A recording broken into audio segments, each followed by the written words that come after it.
Fan de photos débute maintenant.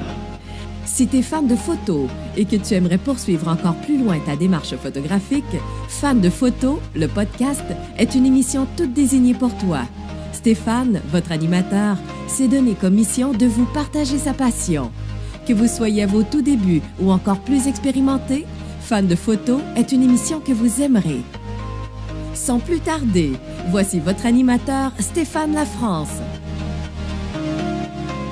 Bonjour, chers fans de photos, et bienvenue dans votre épisode numéro 6 de votre émission Fan de photos.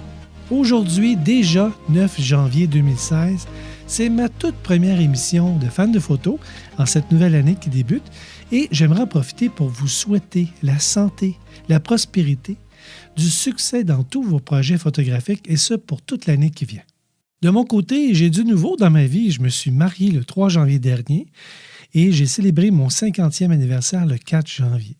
J'ai eu une superbe fête. Famille, amis étaient réunis autour de moi et de mon épouse, puisque mon épouse m'a concocté ça en secret lors de la célébration finalement de notre mariage. Et je la remercie profondément, même que je vais lui dédier ce tout nouvel épisode de l'année 2016. Aujourd'hui, j'ai décidé de faire mon bilan de l'émission Fan de photos. Vous savez que Fan de photos, c'est un rêve que je caresse depuis quelques années déjà. Et de vous partager un peu la recette, comment que ça se passe de réaliser une émission pour vous, eh bien, je pense que ça va être une façon pour moi de vous partager mon plaisir. Saviez-vous qu'en moyenne, chacune des 5 premières émissions m'a pris environ 13 heures à réaliser et à produire l'émission? 13 heures, vous vous imaginez? Ça inclut la recherche des sujets. Ça inclut la sortie expérimentation photoréalité que je fais pour vous. Évidemment, ça inclut de préparer mon co-animateur, de le rencontrer, de faire l'émission, de l'enregistrer en tant que tel, ensuite de nettoyer l'émission et de la préparer pour être uploadée sur l'hébergeur qui reçoit finalement chacune des émissions. Tout cela prend 13 heures en moyenne pour chacune des émissions que j'investis pour vous, pour moi également, dans l'émission Fan de photos. Puis s'ajoute à ces heures le temps passé pour nourrir mon site Internet et le partager, soit sur les réseaux sociaux ou via des courriels pour mes amis, pour leur dire « Hey, regarde, j'ai un nouvel épisode qui est en ligne ». Il y a également un coût monétaire qui est également associé à la réalisation de l'émission, dans ce sens que je dois m'enquérir d'un nouveau nom de domaine, soit stéphanelafrance.photo, payer pour héberger le site Internet et payer également pour héberger les émissions audio, soit les petites capsules audio que je crée avec l'émission Fan de photos.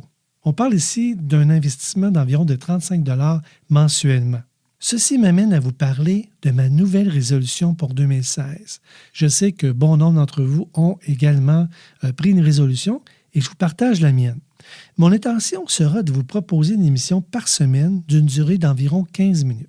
Pour ce faire, je vais devoir revoir ma facture d'émission et vous proposer différents sujets à chacune d'elles.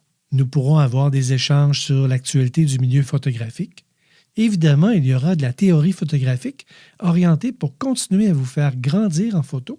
Nous aurons des thèmes et concours photos que je vous lancerai pour égayer votre joie à appuyer sur votre déclencheur. Également, et qui sera tout nouveau cette année, je pourrai apporter des commentaires sur 1 ou 2 photos par émission. Je sais que bon nombre d'entre vous veulent améliorer leur technique et finalement leur image photo et je serai content de vous partager objectivement mes commentaires sur celle-ci. Nous aurons de nouvelles expérimentations photoréalité, de nouveaux essais de matériel photographique dans l'onglet que j'ai appelé « Dans ma lentille ». Nous aurons des invités experts qui vous donneront des conseils sur leur champ d'intérêt, ainsi que de partager vos questions dans l'onglet « Au microphone » où je vous donnerai des trucs, des conseils pour réaliser vos images. En fait, je vous proposerai maintenant à chaque semaine du contenu que je crois intéressant et d'actualité, tout en gardant la durée totale de l'émission inférieure à 15 minutes. Mais je vous rappelle que la bonne nouvelle, c'est que je vais vous proposer une émission par semaine. Évidemment, j'apprécierais recevoir vos commentaires suite au changement de la facture d'émission et j'essaierai de m'ajuster de mon côté pour vous offrir le meilleur de moi-même.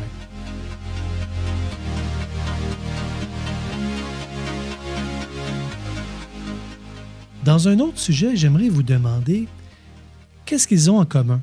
Maryse Audet, Céline Dion, André Routier, Daniel Blanco, Audrey Damour, Bertrand Thibault, Marc Hébert et Lucie Roy. Ces gens ont en commun le fait d'avoir relevé un défi que je leur ai lancé, que j'ai lancé à tous mes amis Facebook, le défi de faire une photo par jour pendant toute la durée de l'an 2016.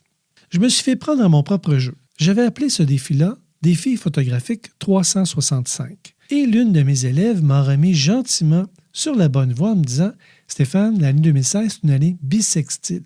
En effet, cette année, on va voir apparaître un 29e jour au mois de février. Donc, on aura un 29 février qui fait en sorte que cette année, nous aurons 366 jours. » Donc, par le truchement de Facebook, ces gens que j'ai nommés, mes amis, des gens de ma famille également, ont relevé le défi de produire une photo par jour et de nous la partager.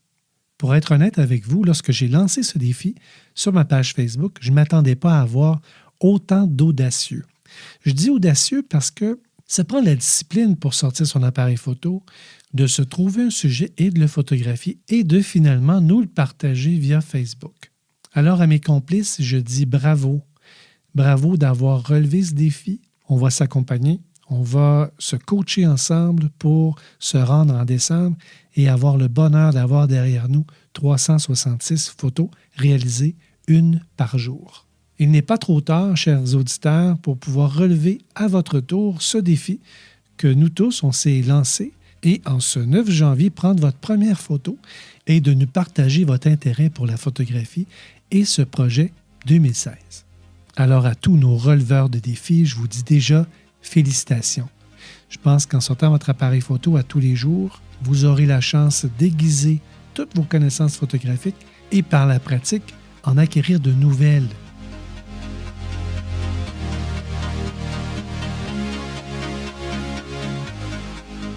Maintenant, pour conclure ce premier épisode de 2016, j'aimerais vous parler plus longuement de ma toute nouvelle Sigma 50 mm f1.4 de la série Art.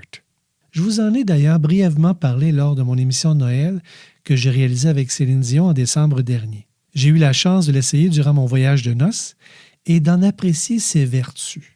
Si on parle un peu plus techniquement, cette lentille est dotée d'une ouverture maximale de 1.4 et minimum de 16. Sa distance de mise au point minimale est de 40 cm, soit près de 16 pouces. Son diaphragme est composé de 9 lamelles, assurant un superbe bokeh avec une rondeur parfaite. Elle est évidemment accompagnée d'une bague de mise au point. Cette bague est large, elle est précise, mais elle n'est pas vraiment fluide à tourner. Mais ça ne gêne absolument pas son utilisation au niveau de la prise de vue. En revanche, pourquoi faire la mise au point manuellement quand la mise au point automatique, l'autofocus, est tant qu'à lui une vraie Formule 1? Il est possiblement trop silencieux. Un ami, Jean-Michel, me faisait remarquer qu'il n'était pas certain que l'autofocus fonctionnait, à cause qu'il n'entendait rien. Esthétiquement, le devant de la lentille est bombé, mais il peut tout de même accueillir des filtres de 77 mm. Son pare-soleil est fait de plastique, mais d'une rigidité incroyable. On pourrait penser qu'il est fait en aluminium. Au niveau des spécifications, ses seuls bémols seraient au niveau de son poids. La lentille enregistre 815 grammes, soit environ 1,3 livre. Et le fait qu'elle n'est pas munie de joints d'étanchéité comme le serait la série L de chez Canon. Je tiens également à mentionner que Sigma fait des lentilles avec baïonnette pour Canon, comme la mienne, mais également pour Nikon, Sony et les appareils Sigma. Sa grande qualité, c'est l'optique. Même à une ouverture de 1.4, ces images sont fabuleuses et ce, même sur les côtés et les coins de votre image. Même si elle est volumineuse sur mon boîtier 5D Mark III, je trouve que cela ajoute une belle stabilité au niveau de la prise en main de l'appareil. Moi qui adore la faible profondeur de champ, je suis bien servi avec cette 50 mm à ouverture maximale de 1.4. Je pourrais vous dire que la netteté retrouvée sur mon sujet fait en sorte que celui-ci pop encore plus sur mes images avec beaucoup de flou d'arrière-plan. En un mot, c'est magique. Toute cette magie a un prix, comme dirait mon ami Lighthunter. Celle-ci se détaille autour de 1 000 $. À quelque part dans votre parcours d'achat photographique, vous allez vous rendre compte de l'importance d'avoir de bonnes lentilles dans votre sac photo. À l'instar de votre boîtier photo que vous devrez changer plusieurs fois au cours de votre parcours photographique, vos lentilles que vous chérissez, vous les garderez toute votre vie et ce, si vous en prenez grand soin.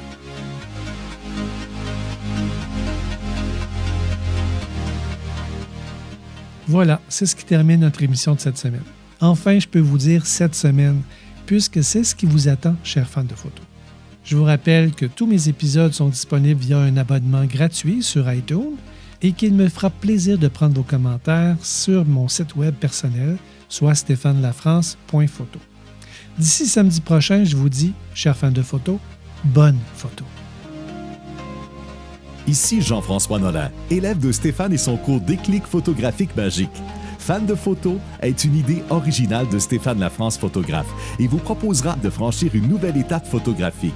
Si vous voulez envoyer vos questions à Stéphane, que ce soit par écrit ou par fichier son, vous pourrez le faire via info@stéphanelafrance, en un seul mot, .photo.